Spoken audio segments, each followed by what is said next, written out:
Hello, I'm Nelson Ford with the Gunsmith in Prescott, Arizona. This feature is going to be a fun one because it's a direct um product of what happened in the last week. Two things happened. One, I was working on a Smith revolver, and usually when the cylinder doesn't want to come out nice, the rod is too long, and you've got to cut on the rod. Check to make sure it's not loose first. After 1961, they're left-hand threads. Prior to that, they're right-hand threads. And you don't have to crank them down just to test it. If it's loose, just turn it in and then see if that makes it easier to come out. But usually you'll have to take a little off the edge there at the end. The other is that the bolt is not coming up even with the recoil shield and allowing the back of the center pin to come out of the gun. And usually I'll take these things and put them like this, and I'll have a safe-sided 8-inch mill bastard, which means I've taken it to the grinder, the side, not the big flat, but the side end. I've taken it to a grinder, and then I've taken it to a 400 grit wheel, and then I've taken it to a gloss felt wheel, and I've polished it so that I never want to hit your barrel. But when I'm cutting the end of your ejector rod, just in case there's just a little bit that needs to be removed, I'll have a safe side against the barrel, not a sharp side. The right way to do it is to stick it in your South Bend lathe or any lathe and chuck it up. Take your cutter, take a couple, 5, 6, 7 thousandths off it, and then turn your cutter so you throw a little angle on it at the end, so it likes to interface with the bolt and close. And so on this particular gun I was working on, the thumb latch was running into the recoil shield. And I think I sent Eddie a couple of pictures that he can use. And I just took the thumb latch and I buzzed a little bit of it. And I tried to get the same curve as the recoil shield. And then I polished it, hit it with the little Brownell's Oxbow blue, and now is able to go all the way forward and get that center pin even with the recoil shield, so the cylinder came out nice.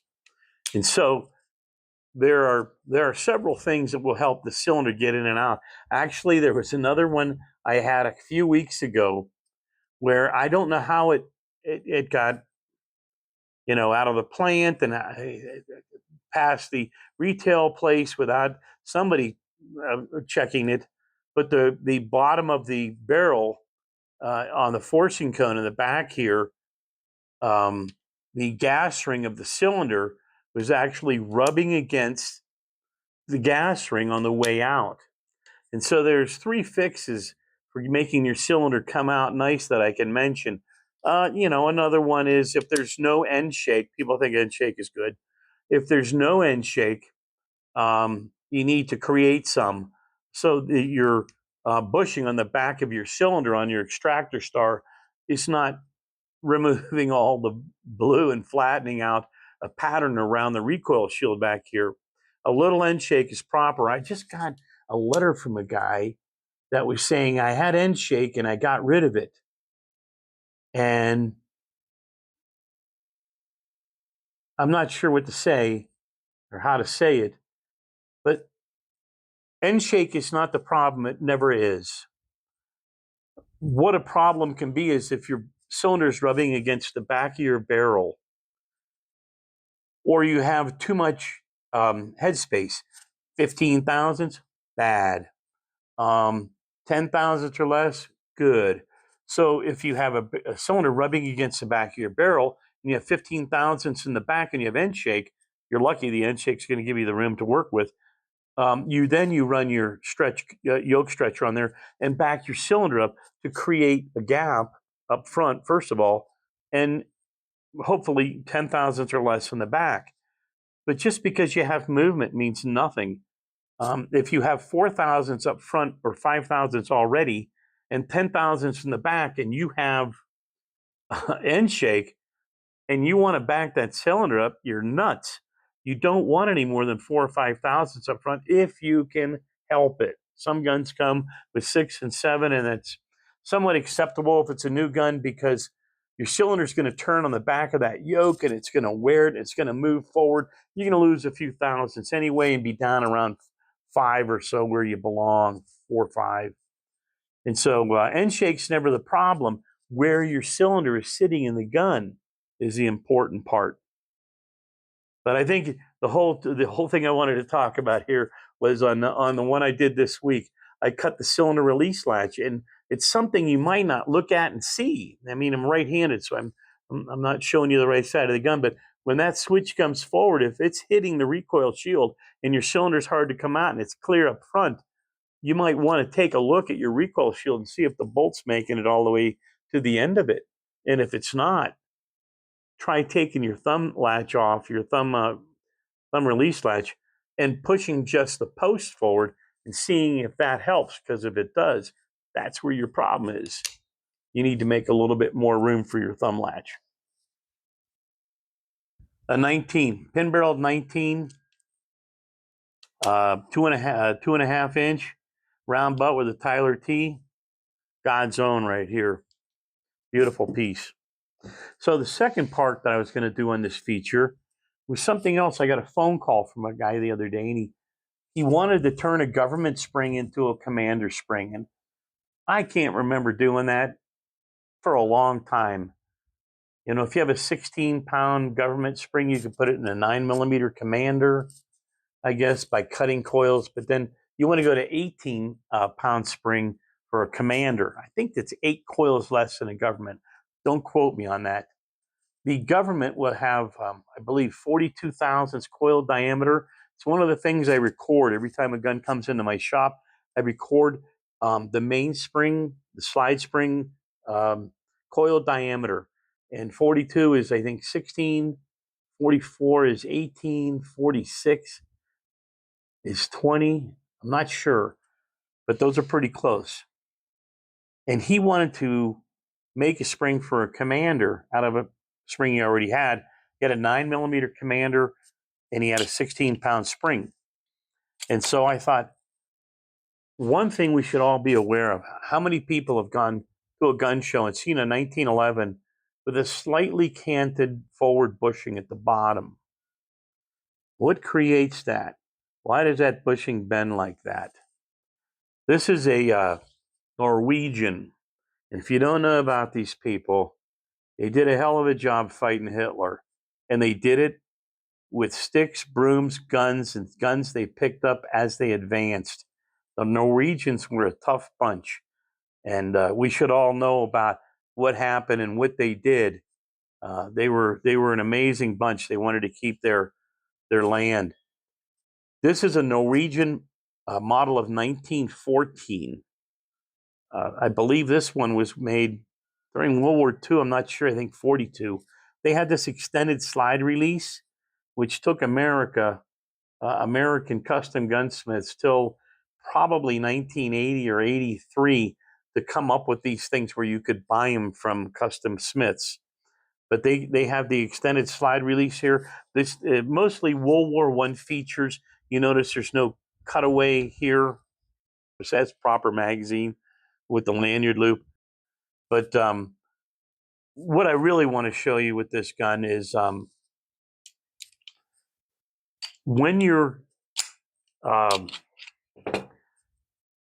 trying to achieve different spring weights in guns, there are rules you should know about and rules you should follow. And when you see those bushings canted forward, that means somebody put a spring in a gun there wasn't room for. They may have put a government spring in a commander, and that will cause it. They've also got an arrayment of springs. Some are made oversized so you can cut to your guns. But what people don't know, I meant to leave this cap in here to show you a measurement. I learned this from Chuck Rogers. He is a master of masters when it comes to 1911s.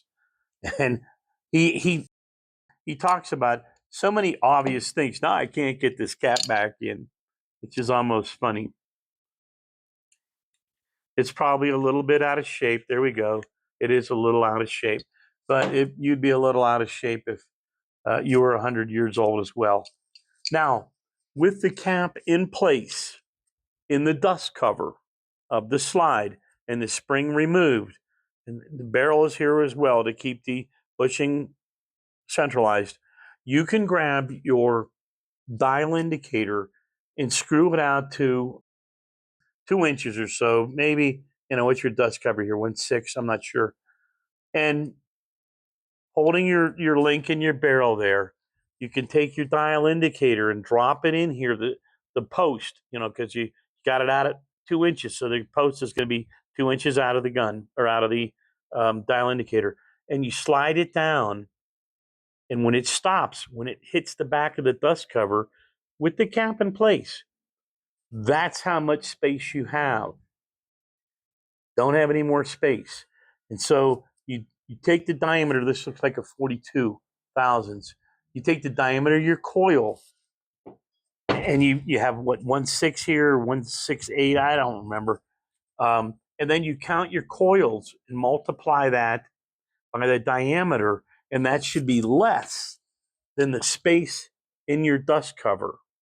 And that way you'll never bend the bushing out. And so that's a wonderful little piece of information to have about the 1911. This cover can only, and on the Commanders, of course, it's less. This cover can only field so much spring. And there you have it. Information, gold information. And I can't take credit for it, because one day I was trying to figure something out, and I called my buddy Rogers, and he said, you measure it with the cap in place. You measure that dust cover, and it'll tell you how much space is in there. And so that's a great piece of information. We also got to see a Norwegian. You can learn about the Norwegian fighters. They were pretty tough. There's a movie with Errol Flynn and some other characters I can't remember that they did about the Norwegian battle.